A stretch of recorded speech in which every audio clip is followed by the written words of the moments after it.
Correcto.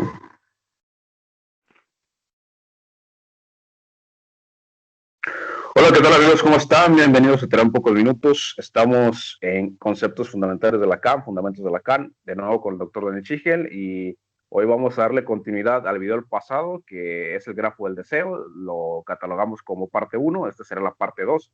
La verdad es que es un tema bastante complicado, por ahí incluso me atrevería a decir que contraintuitivo para las personas que a lo mejor no tengan una noción del conocimiento de la teoría psicoanalítica lacaniana, pero que a final de cuentas, pues para eso estamos, para ofrecerles un material de calidad y que a final de cuentas puedan llevarse a casa lo mejor posible. Así que nada, pues hay que comenzar. ¿Cómo estás, Daniel? Como siempre, y ya sabes, pues puedes darle inicio a esto como gustes. Bien, bien, gracias. Sí, un poco bajoneado por el fallecimiento de un gran amigo, psicoanalista argentino, Jorge Tangari, que realmente me golpeó. Yo no lo conocí personalmente y no pude conocerlo realmente por culpa de la pandemia, pero nos comunicábamos mucho por internet Uh -huh. y yo no haberme podido encontrar porque, bueno, justo cuando planeábamos ese encuentro pasó esto del cierre de Claro. todo, digamos, el confinamiento y no se pudo dar, ¿no? Él Ya. era para mí uno de los psicoanalistas más lúcidos de acá, de Argentina. En permanente venía de una formación lacaniana y un poco freudiana, pero cada vez más se acercaba hacia la línea de Apola, ¿no? De Sí, Eidelstein. sí, sí, sí, sí, por supuesto. En eso, bueno, teníamos algunos puntos en los que también discutíamos y, bueno, teníamos nuestras asperezas, pero siempre en buenos términos, ¿no? En Claro. lo teórico y aparte como persona era intachable y él siempre manifestaba que no era importante si uno era freudiano o lacaniano, lo importante era ser uno, ¿no? En la práctica analítica y eso me parece muy valioso, ¿no? Tratar de desprender la teoría respecto del autor, ¿no? Y darle el uso práctico adecuado a cada situación, ¿no? Que de eso se trata, Claro. sin descuidar la teoría, ¿no? Por supuesto, yo también quisiera darte condolencias, Daniel, y a todas las personas que fueron amigas, amigos de Tangari. A mí me tocó preguntarle algunas cosas y como siempre te contestaba muy bien, ¿no? Sabía qué decirte.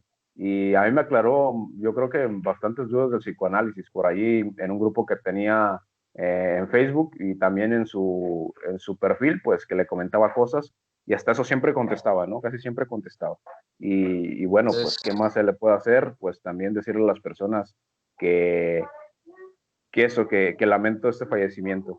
Bien. sí, aparte, bueno, lo que sí tenía era que no era nada tolerante con los necios, así que solía bloquear con bastante facilidad a la gente. Ah, Había que a mí no andarse me con bloqueó. cuidado. A mí no, Tenía su carácter, sí, sí.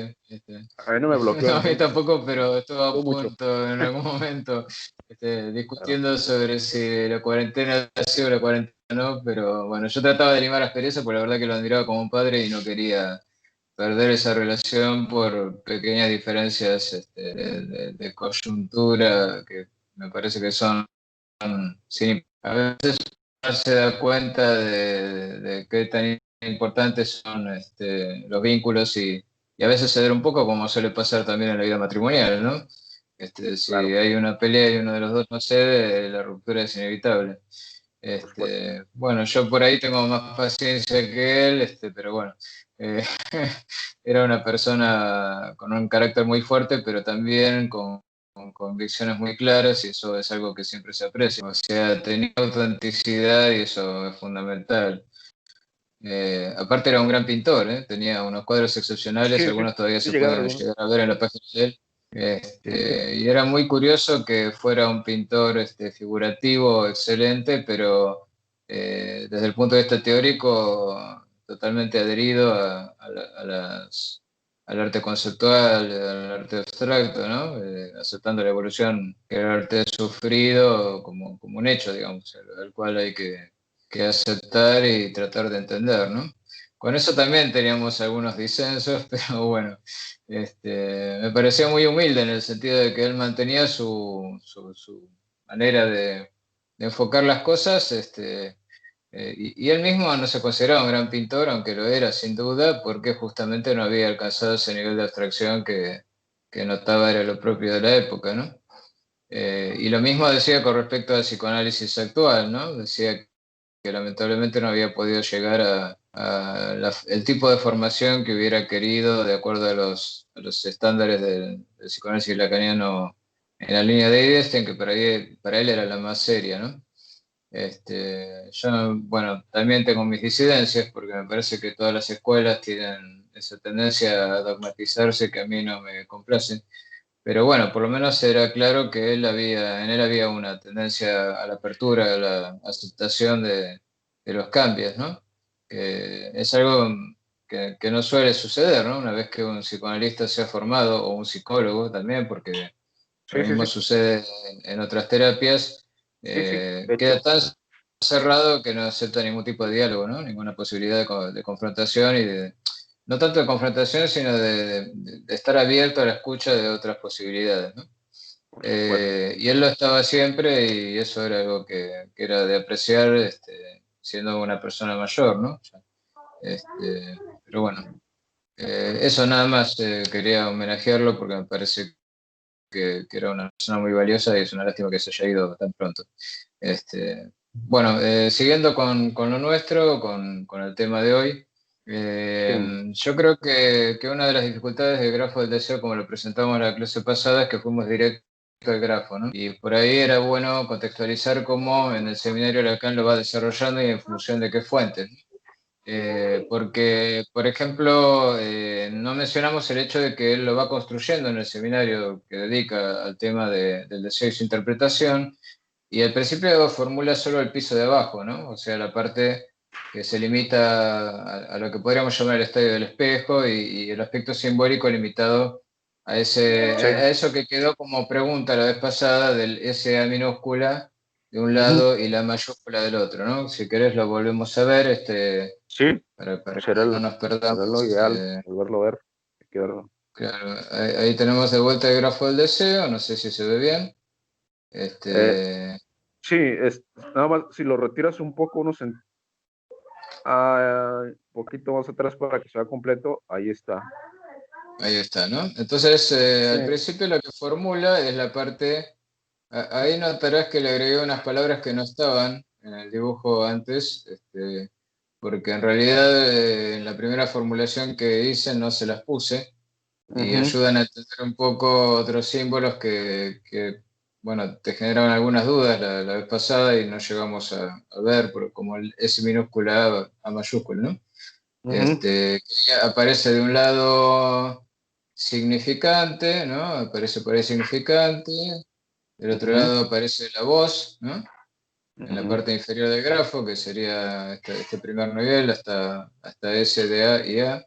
Y después Ujú. arriba puse ahí goce y del otro lado puse castración, ¿no? Que son Ujú. términos que también aparecen en el grafo, pero en una primera aproximación no quise ponerlos para no confundir más de lo que ya podrían llegar a Claro. confundir, ¿no? En una primera lectura, pero ayuda a entender justamente qué es este S minúscula de A que había Ujú. quedado pendiente, ¿no? La vez pasada, entre otras cosas. Y también le di otro formato acá desplegándolo, ¿no? Llegando en secuencia, como si uno entrara desde el lado derecho, ¿no? Con el S Ujú. barrado, y diera Ujú. toda la vuelta, tendría que pasar por I de A minúscula, Ujú. A mayúscula, Ujú. D de deseo, S barrado losange D, mayúscula, que sería la pulsión, la fórmula de la pulsión. Después por acá tenemos S minúscula de abarrado, S barrado, losange A, S minúscula de A. Ah, perdón, acá me equivoqué, es S mayúscula de abarrado. Acá es S Sí. minúscula de A, acá es Ujú. M y acá es I de A, ¿no? Que Sí. dijimos que era el ideal del yo, aunque parece que fuera el ideal del otro, pero bueno, una cosa no quita la otra. Claro. Vamos a ver por qué. Y después acá, bueno, muestro que hay una articulación retroactiva entre goce y castración, y también entre significante y voz. Eso son cosas que habría que desarrollar, ¿no? Pero Sí, bueno, empezando por ese barrado, ya sabemos que es el sujeto en falta, ¿no? sí. El sujeto dividido, ¿no? Dividido por el Ujú, significante, que es aquello de lo que el psicoanálisis se ocupa. Idea, habíamos hablado ya la vez pasada, que es como la imagen en el espejo, ¿no? Esa visión del cuerpo como cosa cerrada, completa, en ujú, armonía, que ujú, encierra esos objetos que son causa de deseo, ¿no? Que sería el A entre paréntesis.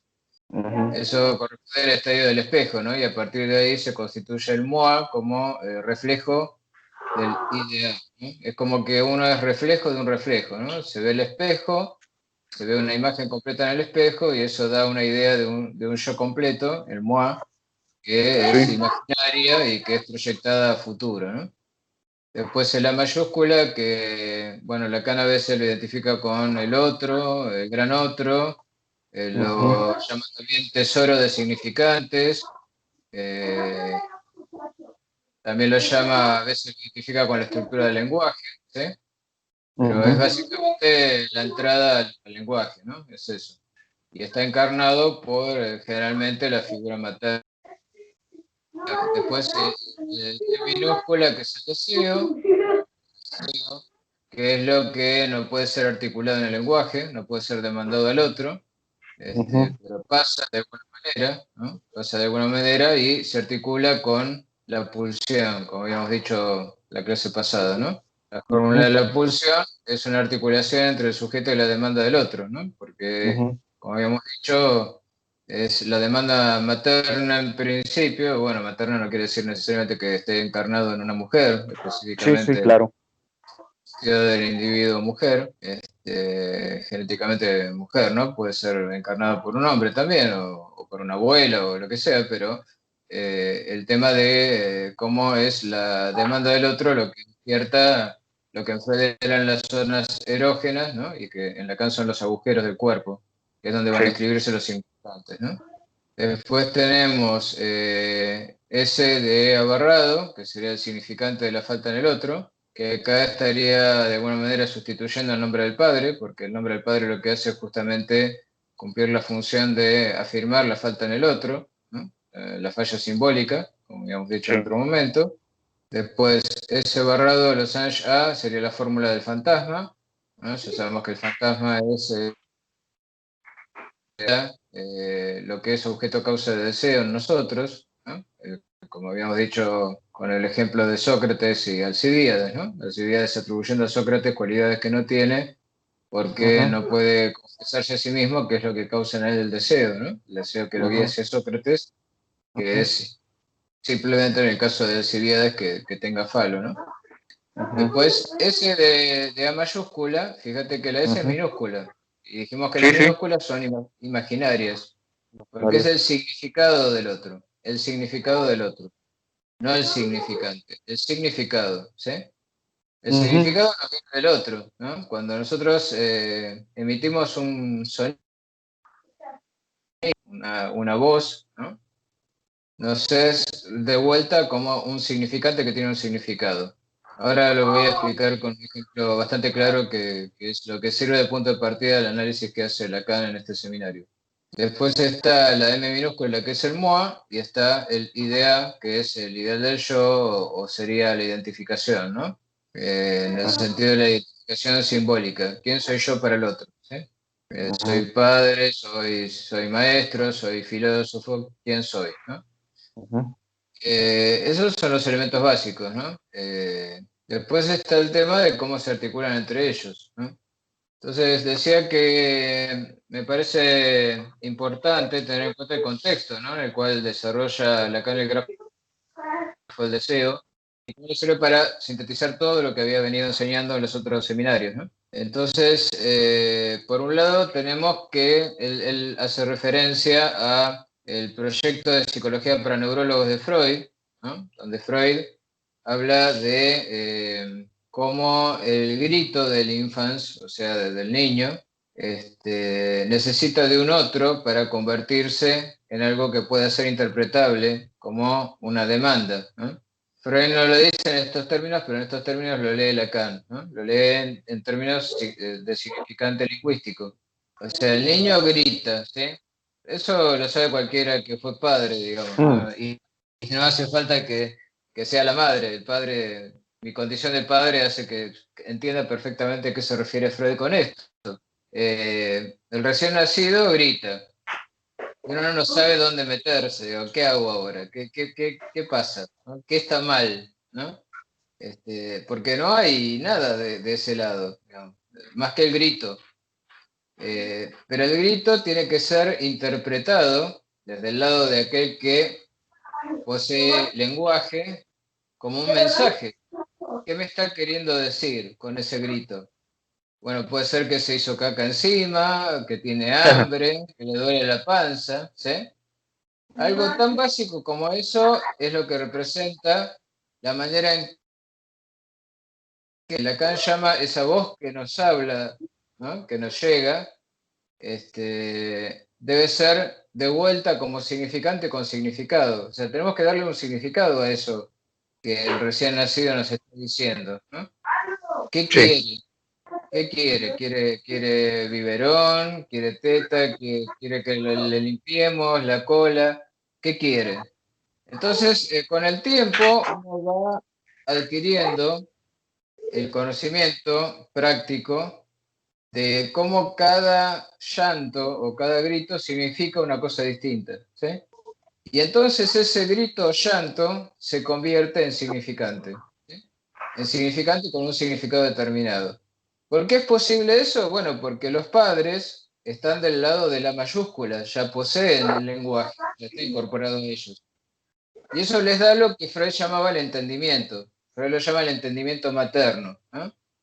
Ese entendimiento que Kant hubiera ubicado como una capacidad innata en todos los seres humanos, para Freud viene dada por la pertenencia a una cultura y para Lacan por la inserción en el lenguaje, ¿no?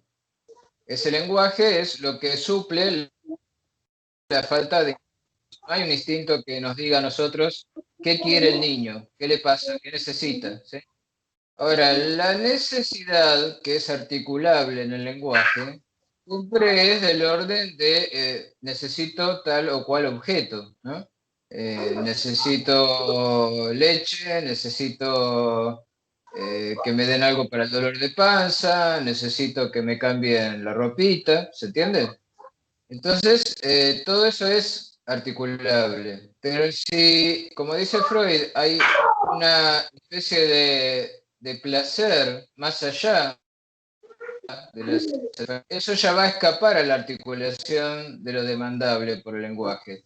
Por ejemplo, Freud lo sitúa eso míticamente en el bebé tomando la teta por primera vez. Cuando el bebé se duerme de lleno que está de leche, digamos, y tiene, está toda encendida la cara de placer y se adormece de tanto placer, ese plus de placer es lo que Freud dice que después va a buscar el niño cuando busque la teta, ya no busca la leche, busca ese plus, ese placer adicional, eso que se va a convertir en una satisfacción permanentemente diferida porque nunca vamos a alcanzar ese placer inicial. Y esa imposibilidad de recuperarlo es lo que se llama el goce, ¿no? O sea, el hecho de estar buscando permanentemente algo que no se alcanza. Ese estado permanente de insatisfacción que nada puede llenar y que no puede ser demandado al otro, porque ¿cómo podemos decirle a alguien, me falta esto, si es algo que yo no sé ni siquiera qué es? Y tiene que ver más bien, por lo menos en Freud, con una experiencia que ha desaparecido, ¿no? Ha sido una experiencia de la primera infancia que nunca se va a recuperar, ¿se entiende? Eso es lo que va armando Lacan en la primera parte del despliegue del grafo del deseo, ¿no? O sea, cómo en el grito hay una demanda que es interpretada por el otro, que contiene significantes con significado, que puede devolverle a eso un significado, decirle, bueno, lo que vos querés es esto, lo que vos querés es leche, lo que vos querés es que te limpie, etc. Y así es como se va constituyendo también ese plano por el cual en algún momento el niño, que es todo un masacote, digamos, de gritos, llantos y cosas que son del orden de lo pulsional, en el sentido en que lo entiende Lacan en la primera etapa, ¿no? La del estadio del espejo, pulsiones todavía no articuladas, pero que se van articulando a partir justamente del lenguaje, de poder darle un nombre a eso que se necesita, que hace falta. Todo eso que es como una necesidad indeterminada que se va interpretando y ordenando, eso que son las flores del florero invertido, no sé si recordás el esquema del espejo, Sí, sí. quizá en algún momento podamos tratarlo de una manera más detallada. En algún momento, cuando el niño está frente al espejo, encuentra que ve una imagen reflejada, puede ser en el espejo o en un semejante a él, de una armonía corporal cerrada que encierra todas esas flores, o sea, todo eso desordenado que tiene que ver con esos gestos y esos gritos y ese llanto y todo eso que ni siquiera él puede comprender, pero que los padres sí comprenden de a poco al poder articular en el lenguaje eso que si no sería un caos, ¿no? Y que sería imposible de manejar, ¿no? La desesperación de un padre cuando no entiende qué le pasa al niño es terrible, ¿no? Y suele obligarnos a buscar un complemento de entendimiento en alguien que sepa de qué se trata, ¿no? Yo pensaba, por ejemplo, ¿qué pasa en el caso del autismo, ¿no? Cuando al principio todo parece funcionar bien, y en un determinado momento la voz deja de existir, ya no hay llamado hacia el otro, ¿no?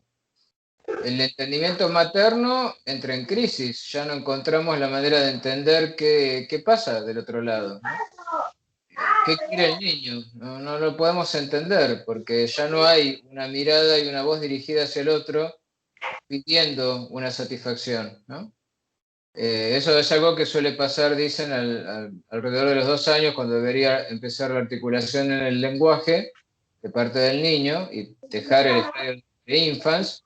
Eso no sucede, o sea, eso que debió haber preparado la entrada del lenguaje no se da y el niño queda fuera del lenguaje, ¿sí? ¿Por qué queda fuera del lenguaje? Bueno, no lo sabemos. Hay muchas explicaciones posibles. Algunos consideran que es una cuestión genética. Durante mucho tiempo se le ha echado la culpa a la madre, ¿no? Que la madre no fue suficientemente comprensiva con el niño y por eso el niño quedó como aislado y encerrado sobre sí mismo, sin poder articular una demanda. Yo creo que eso es ridículo. Es como culpabilizar a la madre de algo que no está en su control. Eh, entonces, llega un momento en el cual los padres se ven desbordados y ya su entendimiento, que es básicamente sentido común, porque eso es el A como tesoro de saber, dado en el lenguaje, es sentido común, es lo que se sabe, lo que se dice, lo que todos aconsejan que hay que hacer en tal o cual caso. ¿No? A veces cuando uno no sabe, busca a sus padres y les pregunta qué le está pasando al nene o pide consejos de parte de alguien de la comunidad o en última instancia recurre al médico, ¿no? Hoy en día, cuando se da esta situación de la imposibilidad de un entendimiento que capte cuál es el mensaje porque no está llegando, ¿no? En el caso del niño con autismo, no está llegando eso que Lacan llama la voz, en el grafo, entonces se recurre a todo un equipo interdisciplinario para tratar de articular algo que pueda ser del orden de la demanda, darle cierta satisfacción al niño y generar en él hábitos que le permitan comunicarse. Y todo lo que Lacan, fíjate qué rico es el grafo del deseo de Lacan, que si bien Lacan nunca menciona o casi nunca habla de lo que es el autismo, creo que lo menciona una sola vez y no se refiere a lo que hoy en día llamamos autismo, nos da pie para entender también qué ocurre cuando no hay entrada de lenguajes, como en el caso del autismo.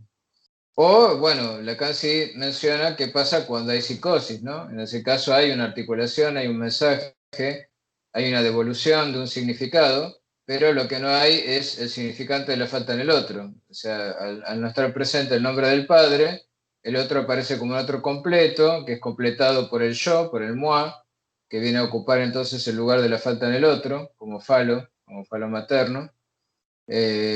Materno en el sentido de la estructura, ¿no? No estamos hablando de que se trate de la madre específicamente, sino de la función materna, ¿no? Entonces no hay metáfora paterna, no hay represión, no hay Edipo, no hay metonimia, no hay metáfora, bueno, y todo eso queda como un inconsciente a cielo abierto que no opera, ¿no? Entonces estamos en el plano donde tenemos, digamos, dentro de lo que sería el grafo del deseo, eh, perdón, o sea, en el caso de la psicosis llegaríamos hasta este nivel nada más. O sea, tenemos sí un significante interpretado por el otro como una voz, ¿no? A la cual se le da un sentido, y hay un yo, y hay un otro especular, y hay un ideal, pero lo que no hay es el significante de la falta en el otro. Entonces no se articula el plano del deseo. Por eso Lacan dice que en la psicosis no hay deseo. ¿Te acordás que habíamos hablado de una película, de esta protagonista que también participa del film Amélie? La otra película era Loca de Amor, creo que se había traducido así. Y no sé si recordarás que mencionábamos que esa locura, que se menciona que es psicótica, a diferencia de la Amélie, que es una locura linda, de una persona bella, y bueno, lo que idealizamos como locura y que no tiene nada que ver con la psicosis. En el caso de la psicosis, todo le hace signo, ¿sí? Lo cual quiere decir que para ella, cuando el vecino le da la rosa, ¿sí? ¿Te acordás que habíamos mencionado al final de la película? En realidad, eso es spoilear, pero bueno, cuando le da una rosa, ella lo interpreta como signo de amor, ¿no? O sea, significante rosa, significado amor. Y ahí no hay posibilidad de cuestionamiento ni de duda, ¿no? Hay certeza. Se genera el delirio por el cual él está enamorado de ella, puede decírselo porque está casado, entonces ella tiene que arreglar las cosas como para que quede libre de su mujer, y pueda concretar ese amor que no existe, ¿sí? O existe solo para ella, ¿no? Y bueno, ahí vemos qué quiere decir esa S minúscula de A, ¿no? Entonces, el significado del otro. El otro le da significado a lo que yo digo y con cada cosa que el otro me da, hace signo. Hay un significado inmediatamente ligado al significante. Entonces no hay espacio para la duda y si no hay espacio para la duda, no hay espacio para el deseo tampoco. Todo queda articulado perfectamente, digamos, todo cierra, ¿no? Entonces, para esta chica todo es un mensaje que se dirige hacia ella, todo le habla del amor que él tiene por ella. Y no hay nada más, digamos, el mundo queda cerrado sobre ese círculo, ¿no? Y entonces, como no hay nada que trascienda la posibilidad de ser articulado en el lenguaje como demanda hacia el otro, no hay deseo tampoco, ¿no? Por eso el deseo no existe en la psicosis. Yo digo por eso, no sé si esto explica en el sentido lacaniano de lo que sería una explicación, ¿no? En el sentido psicoanalítico, no sería una explicación psicológica de la psicosis. Una explicación psicológica podría ser, bueno, hay una falla genética que genera el delirio como una respuesta cerebral, no sé, alguna cosa por el estilo, ¿no? Pero desde el punto de vista psicoanalítico no importa en realidad la causa orgánica de por qué, por ejemplo, el autista no entra al lenguaje o por qué el psicótico no puede aceptar el significante de la falta en el otro, o no le llega, digamos, o llega tarde, como dice Lacan. Y para el psicoanálisis es irrelevante, lo cual no quiere decir que no haya una causa biológica, podría haberla, ¿no? Un gran error que encuentro en los que critican el psicoanálisis es pensar que el psicoanálisis rechaza la biología, rechaza que el ser humano como individuo sea un ser biológico, incluso un ser biopsicosocial. No se trata de nada de eso. De hecho, muchas veces Lacan hace alusiones a la biología, menciona toda la cuestión del bacteriófago, ¿no? Dice, la bacteria goza con el bacteriófago y después hay que entender qué quiere decir con eso. Habla de genética. O sea, no es que Lacan desconoce la biología. Freud tampoco la desconocía, era médico y Lacan también era. Lo que pasa es que ellos plantean que a la hora de hacer análisis no es relevante el tema biológico. Puede ser relevante como algo que hay que descartar, digamos. Descartemos que un determinado síntoma sea, bueno, un tema hormonal o un tema de falta de algún químico en el cuerpo. Bueno, eso sí, obviamente. O si alguien de golpe empieza a agarrarse del pecho, bueno, llamemos a la ambulancia porque puede estar sufriendo un infarto, ¿no? No es necesariamente solo un ataque de pánico que pueda tratarse con la palabra. Pero por eso hay que entender muy bien qué es esto del grafo del deseo. El grafo del deseo muestra lo que es relevante para el analista, de lo que se presenta en consultorio como demanda de análisis, ¿sí? ¿Qué es el sujeto? O sea, el tema del cual el analista se ocupa. ¿Se entiende? No se trata de que no sea un organismo biológico o que no sea un cuerpo físico sometido a la ley de gravedad. Lo es, eso es indudable. ¿Se entiende? O sea, ¿por qué alguien es Daniel, autista? No lo sabemos. ¿Eh? ¿Por qué sí, Daniel, en el sentido biológico tampoco? Sí.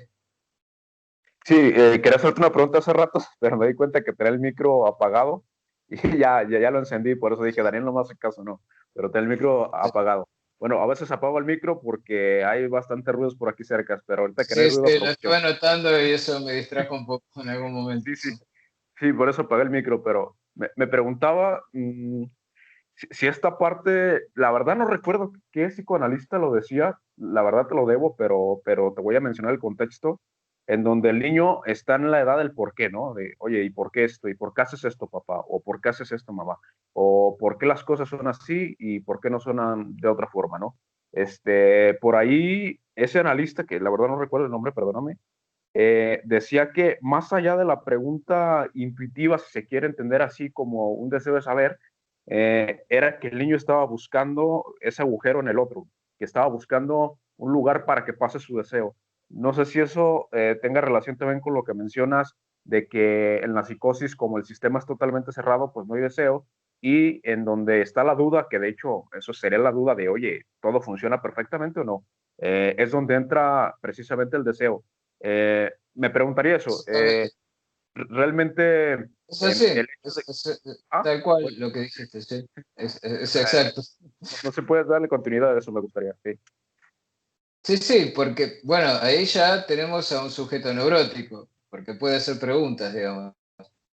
Digo, en el caso bueno, en el caso del autismo ni siquiera hay entrada al lenguaje. O sea, en el momento en que debería empezar a articular frases, el lenguaje cae, aunque haya habido esbozos, digamos, palabras sueltas, por un motivo que desconocemos todavía desde el punto de vista biológico o neurobiológico, pero que seguramente lo habrá, o quizá desde el punto de vista genético, pero como te decía, para el psicoanálisis no es lo relevante aquí.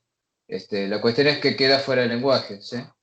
Entonces, ¿qué se hace? Un andamiaje para suplir eso que falta y darle una apariencia o semblante, como diría Lacan, de normalidad, que es algo que está discutido, ¿no? Y uno podría plantearse, bueno, si no hay algo del orden de la satisfacción de una necesidad, otra, que no es articulable en el lenguaje y que pueda operar también en el autismo, ¿no? Una pregunta que nos hemos hecho con un colega en un libro que salió recientemente, ¿no? Pero que en todo caso no es algo que sea relevante para el psicoanálisis, porque el psicoanálisis trabaja básicamente con lo que podríamos llamar enfermedades de la palabra, ¿no?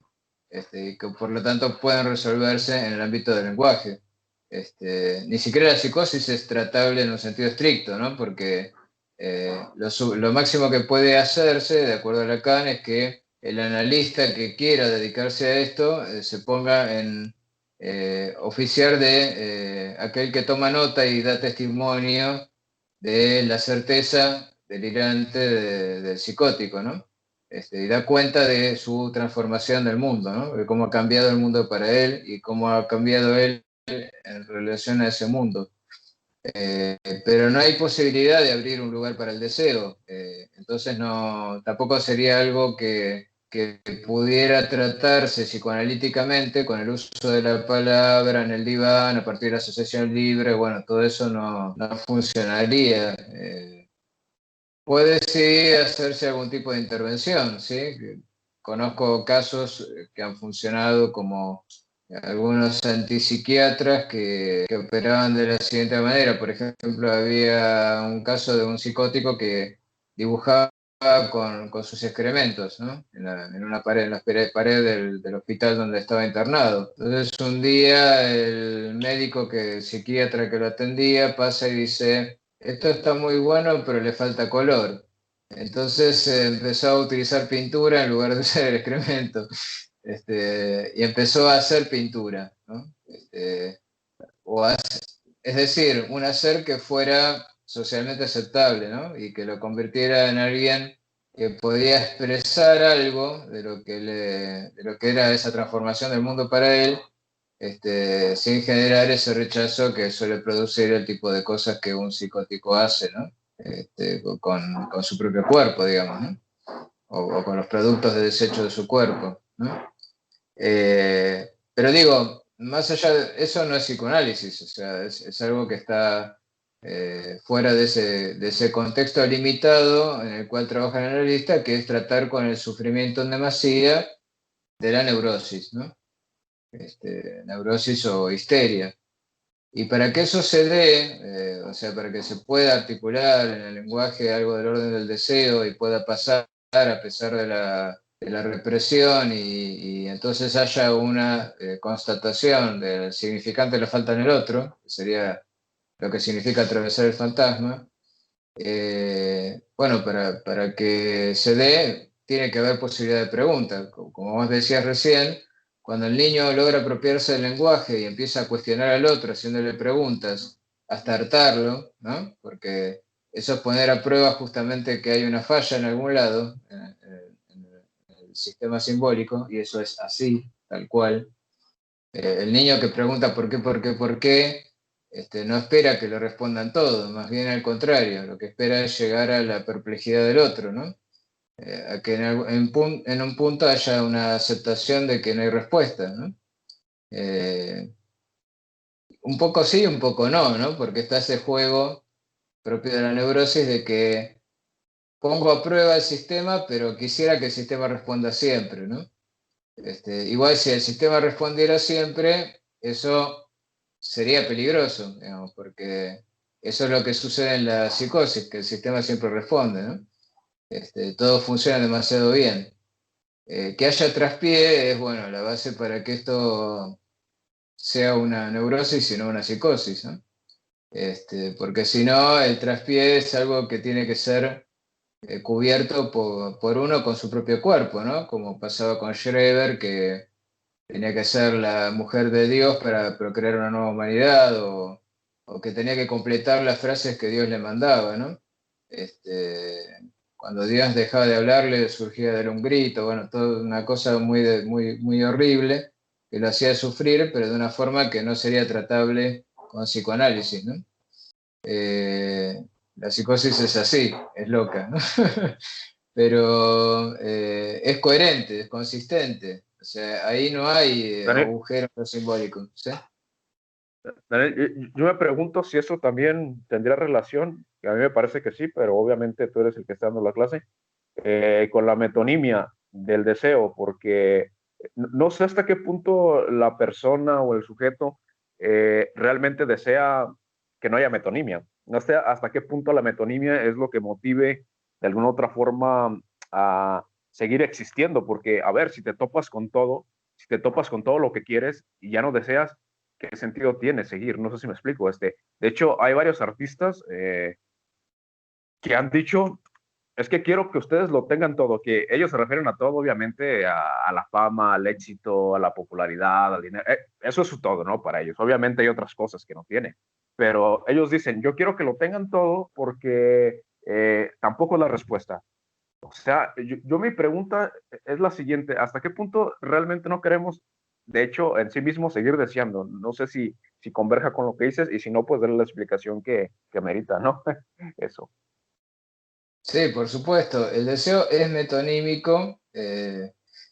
Sin deseo no hay sujeto. Entonces, no es algo que se va a superar con el análisis. El final de análisis no es que, bueno, ya no deseo más nada. Ese final melancólico que llevaría al suicidio, me parece que no es la respuesta. Ujú. Eh, porque No, tampoco sería un dejar de sufrir. No se anularía el goce por eso. ujú, Eh, a veces se confunde el goce con el deseo, ¿no? ujú, O sea, el hecho de que se sufra por no poder concretar el deseo es el problema. No, el hecho de que siempre se siga deseando y que el deseo sea necesariamente metonímico y que no alcance nunca una consumación. Justamente se sufre porque se quiere una consumación que se sabe imposible, pero se la sigue buscando hasta la desesperación. Ahí está el problema. Y esa desesperación es lo que genera sufrimiento. Por eso el tema de la articulación en el nivel superior entre goce y castración, ¿no? La castración lleva al goce, pero ¿por qué lleva al goce? Porque se articula con el fantasma y no logra pasar la posibilidad de que el sujeto se sitúa en el lugar del significante de la falta en el otro con mayúscula, ¿no? Porque en última instancia, cuando Lacan dice el atravesamiento del fantasma, no quiere decir que va a desaparecer, ni quiere decir que va a dejar de haber causa de deseo en mí, sino que voy a saber qué poca cosa es y eso no va a obturar la visión de la falta en el otro, o sea, del hecho de que haya una falla esencial en lo simbólico. No voy a tener que hacerme cargo yo de la falta del otro, en el sentido de la falta del lenguaje, de lo simbólico. No voy a Perdón, tener que Ariel, yo ser culpable, ¿sí? si pudieras narrarnos una experiencia práctica de cómo alguien carga con esa falta del otro. Un ejemplo. Bueno, un ejemplo claro lo tenés en el caso del hombre de las ratas de Freud, que él Ujú, trata permanentemente de saldar una deuda de su padre y nunca lo logra. Hay un ujú, dinero que él sabe que el padre debe, entonces se hace cargo él. Él siente que él tiene que pagar la culpa del padre. Justamente para no darse cuenta de que el padre era un tarado, digamos, para decirlo resumidamente, ¿no? ya entendí. Ya. Y que fue por tarado que se quedó con esa deuda.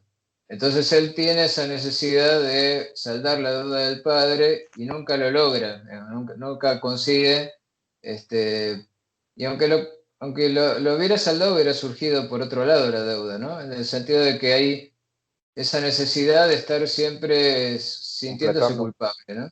Ujú, Sintiéndose culpable por la falta en el otro, ¿no?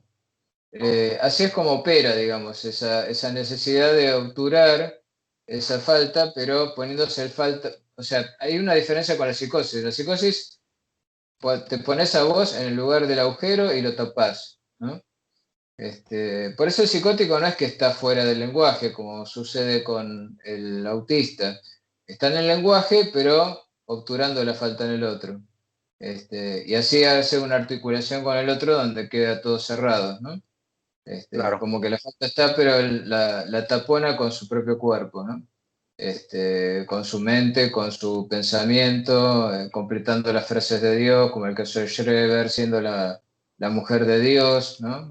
Para procrear la nueva humanidad. Siempre va a tener esa estructura un poco delirante, ¿no? Pero en el caso de esta chica, ¿no? De la película, como el otro no saca los pasajes, los saca ella, ¿no? Y dice que es como si los hubiera sacado él. ¿Te das cuenta? O sea, está siempre donde falla la cosa, ¿no? Donde falla el delirio, es la propia persona que delira la que viene a poner su cuerpo en el lugar de esa falla y la obtura, para que la cosa siga funcionando como algo cerrado, ¿no? Y se autoconfirme que tenía sentido y el sentido era ese, ¿no? Que él estaba enamorado de ella. Nada puede evitar que se confirme eso, ¿sí? Y si aparece de golpe algo que podría evitarlo, ella va a hacer algo con su cuerpo para tapar ese agujero. O de Entiendo. última era el suicidio, ¿no? En un momento de la película ella intenta suicidarse. Con Sí, tan mala suerte que él, que era el vecino, la reanima. O sea, es como el que le confirma de vuelta el amor al devolverle la vida. Lo cual es claro. de vuelta catastrófico. ¿Se entiende? Entonces, eso en el caso de la psicosis. En el caso de la neurosis, la falta del otro está, pero en mí. Yo soy la falta. En el caso de la psicosis, yo soy lo que completa. Y en el caso de la neurosis, yo soy la falta. Yo estoy siempre de falta, yo siempre fallo, yo tengo la culpa, yo estoy mal. No es él, soy yo. ¿Sí? O en el caso de la forma de articulación de la neurosis en la histeria, bueno, se trata de que permanentemente pongo a prueba al otro, ¿no? Como lo hace el niño con sus preguntas, pero a la espera de que el otro, digamos, logre superar esa prueba, ¿no?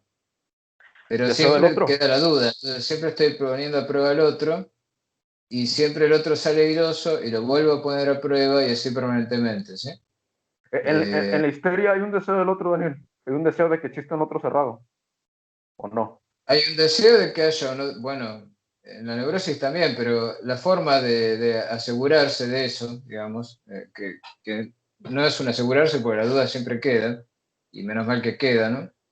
Es Sí, sí, sí. esta. En el caso de la neurosis, como el típico caso que decíamos de El hombre de las ratas, yo tengo la culpa, ¿sí? En el caso de la histeria, yo pongo a prueba al otro, ¿sí? Pongo a prueba la completud del otro, pero espero que el otro supere la prueba, ¿sí? Tengo la confianza de que la va a superar. Y eso cualquiera que vivió una relación de pareja heterosexual lo sabe. No Ujú. sé, en casos homosexuales no lo sé porque no tengo la experiencia, pero la forma en que, por ejemplo, noto que muchas veces mi señora me pone a prueba a mí, Sí, eh, y yo tengo que salir airoso de alguna forma. sí. Este, o sea, me obliga a cerrar la cosa, ¿no? A estar a la altura, por así decir, ¿no? Me cuestiona mi masculinidad o mi capacidad para resolver problemas actuales como arreglar una canilla en la casa, ¿no? La canilla falla y yo tengo que arreglarla, ¿sí? Y yo voy y la arreglo porque como buen neurótico me pongo en el lugar de la falla, ¿sí? La culpa de que la canilla no ande es mía y yo tengo que arreglarla, ¿no? ¿Se entiende el juego Sí, sí, histeria-neurosis, sí. ¿no? En la Sí, relación de sí, sí. pareja. Ujú. Pero ves que la relación es diferente. Yo sí acepto la falla y trato de suplirla. Ella no, me la atribuye a mí, pero sabe que yo la voy a resolver de una forma o de otra. Y si no la resuelvo yo, buscará otro que ocupe ese lugar del otro que sí resuelva la cosa, ¿no? Porque cuando se da una ruptura, generalmente, bueno, era un tarado, no era el ideal que yo esperaba, buscaré otro que ocupe ese lugar ideal que muestre no tener fallas. Cosa que nunca se va a dar, pero bueno, eso es como se produce en el caso de la histeria, la metonimia del deseo, pasando de una pareja a otra que sea mejor, más completa y logre darle la satisfacción que no puede darle su primer pareja, ¿no? O a veces ve que es peor, entonces, ¿por qué lo habré dejado el primero? Ese sí era un hombre, bueno, siempre está, y se lo va a decir encima, ¿no? A la pareja nueva le va a decir, el otro que tenía antes, ese sí que cumplía, ese sabía arreglar el cuadrito de la canilla y vos no sabés nada, inútil. Claro. Pero bueno, la estructura es así, ¿no? Este, por ejemplo, sencillos creo que eso se puede ver. Lo notable es que Lacan logre una formalización de eso que parece vulgar, digamos, y habitualmente no se consideraría meritorio de un conocimiento científico, ¿no? Esas cosas directamente en el ámbito de la ciencia se descartan, incluso en el ámbito psicológico, ¿no? Habitualmente lo que va a hacer alguien, un psicólogo, cuando se encuentre con un conflicto de pareja, es tratar de reunirlos a los dos, que hablen, que dialoguen, que superen sus conflictos. Les va a dar algunos ejercicios para hacer para que recuperen su capacidad de erotizarse, este, cosas que van a funcionar un tiempo y después cada uno volverá al mismo lugar que le corresponde en la estructura, porque eso es inevitable, ¿no? Sí, Por Daniel, eso yo- muchas ajá. veces hay evidencias de que la cosa está funcionando, pero después al final la falla retorna, ¿no? Yo me pregunto algo, siguiéndote con lo que mencionas, cuando hablas del atravesamiento del fantasma, que ya puedes ver la falta en el otro, yo me pregunto, eh, ¿cómo pasa a un nivel cotidiano? Es decir, en un atravesamiento del fantasma, lo atraviesas y tú ya eres capaz de, por ejemplo, ver a tu hermana, a tu madre, a tu padre, a tus amigos, etcétera, ya los puedes ver en falta. Es decir, ya en experiencias interpersonales, ya te atreves a ver, no, mira, sí, mi hermano es un tarado porque sacó dos motocicletas en una tienda departamental y no las puede pagar y yo no tengo que hacerme cargo, ¿no? Es decir, cuando atraviesas el fantasma, ya tienes otra experiencia con el otro, con minúscula, con cualquier otro, o ocurre que nada Bueno, más con no ciertas. sé pero claro, eso sería un poco confundir el gran otro con el otro con minúscula, ¿no? Digo, que yo advierta que mi semejante es un idiota, esto le atribuye el carácter de tarado, no me saca de la situación de la neurosis. Digo, porque es permanecer a nivel de la rivalidad imaginaria que se da también en la psicosis, ¿no?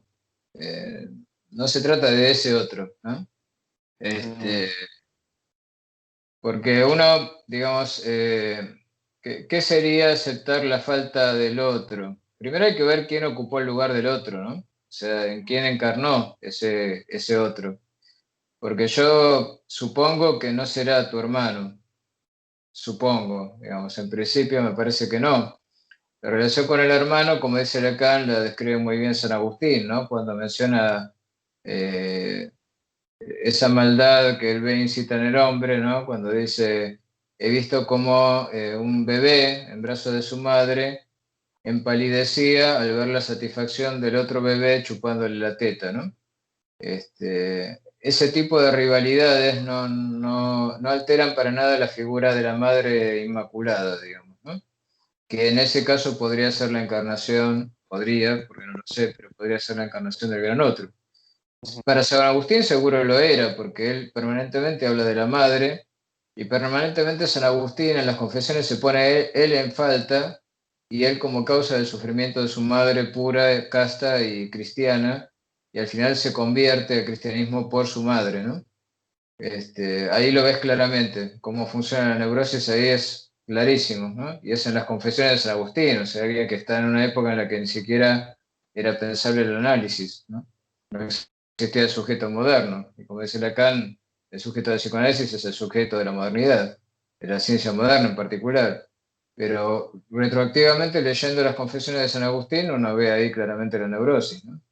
En mi caso en particular, por ejemplo, yo padecía la situación de sentir que si no le contaba a mi madre Ujú. lo que me había pasado durante el día, eso no había pasado. O sea, Ujú. casi rozando con lo psicótico, ¿no? Este, y me acuerdo que tenía un amigo en la universidad que me decía, mirá, vos tenés una neurosis muy profunda, no sos psicótico, bueno, él era analista y se daba cuenta, o por lo menos eso decía, y me decía, vos tenés que tener la capacidad de bajar del pedestal a tu madre, del pedestal en que vos mismo la pusiste, ¿no? Sí, Vos fíjate que mencionaste a un hermano, pero no mencionaste a tu madre, ¿no? Es ajá, muy de hecho, difícil, sobre todo para, con la madre, ¿no? Sobre todo es muy difícil. Sí. claro, y sobre todo en los pueblos de formación católica, de raíces, digamos, españolas, o hay una cuestión cultural, ¿no? Fuerte ahí, con la madre.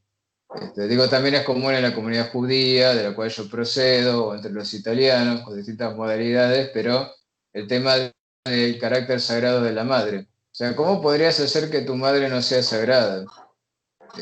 Ahí te quiero ver, ¿no? Y eso sería Claro. realmente aceptar la falta en el otro. Pero no porque el otro sea tu madre, sino porque ahí donde Ujú. te resulte más difícil poner en falta al otro, es donde muy probablemente hayas puesto el lugar del otro, ¿no? Del otro con mayúscula. Digo, cuando yo pude ver a mi madre como una mujer común que, que realmente no sabía tanto como yo pensaba, porque incluso como ella había estudiado medicina, siempre que tenía algún problema que era más bien de orden neurótico, o sea, una imaginación mía de tener algún padecimiento físico, iba y la consultaba, entonces ella me aliviaba al decirme que no tenía nada, que no tenía nada importante. O sea, le ponía la ubicaba en esa posición de saber, que es lo que Freud menciona, que bueno, en la primera infancia tiene que darse, porque es justamente el entendimiento materno el que va a permitir la articulación de la necesidad, ¿no? En el lenguaje. Pero cuando todo queda reducido ahí, bueno, es muy difícil que algo pase, atraviese y logre alcanzar la dimensión del deseo, se articule con la pulsión y logre formar el fantasma. Y aunque se forme, digamos, el fantasma va a estar siempre encubriendo la falta en el otro, ¿no?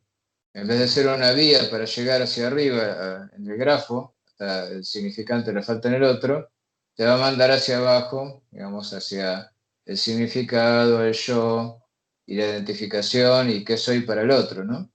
Y vas a estar siempre tratando de lograr que ese I de A, I mayúscula de A, ¿no? Porque hablamos de lo simbólico, sea, bueno, mi madre quería que yo fuera médico, voy a hacer todo lo posible para ser médico, para demostrarle que puedo, digamos. Este, por ejemplo, ¿no? Eso en caso de que fuera la madre, concretamente la que encarna ese lugar del gran otro. Como ves, no es algo tan abstracto. Lo que pasa es que lo que es más complejo quizá de todo esto es que cuando das ejemplos, que no es nada imposible, digamos, de hecho lo estamos haciendo, se corre el peligro de que se interprete el significante del ejemplo con el significante de la letra, ¿no? O sea, darle significado a la letra cuando la letra en realidad no significa nada. Solo estoy diciendo que para alguien puede ser que la madre haya encarnado a ese A mayúscula, ¿sí? Ujú, ujú, Para otro podría ser el padre, o sea, no es ujú. necesariamente una figura determinada. Pero en Exacto. general, entre los latinos es común que sea la madre o la abuela, a veces, A veces, claro. el lugar de ese gran otro. Si vos pudieras decir, bueno, mi madre es una persona con defectos y fallas, y tomarla como tal, como una más, y no como el tesoro del saber, ahí habrías atravesado el fantasma. Pero si no, no. Y yo O me sea, pregunto, Daniel, en ese ahora caso en particular, ¿no? sí, ahora que mencionas que sí, por supuesto es muy latinoamericano, ¿no? De nuestra parte, poner este ejemplo y que yo creo que aplica para muchos casos, así sin hacer un estudio estadístico, ¿no? Yo me pregunto, cuando logras este atravesamiento del fantasma, que este lugar del otro, pues no lo ocupa la madre física, la madre que conociste, eh, me pregunto si hay un cambio dinámico bueno, me gustaría que lo aterrizáramos al terreno práctico más que a lo teórico. Si tú concibes que en la mayoría de los casos, o si el 100% hay un cambio dinámico, es decir, que, bueno, si tú crees que tu madre es el gran otro, seguramente habrá un comportamiento respecto a esa dinámica, interacción que tengan. Y supongo que cuando te des cuenta que no, cuando la pongas en falta, como lo que tendría que ser, habría un cambio, supongo. Tiene que haber un cambio. No, no lo sé.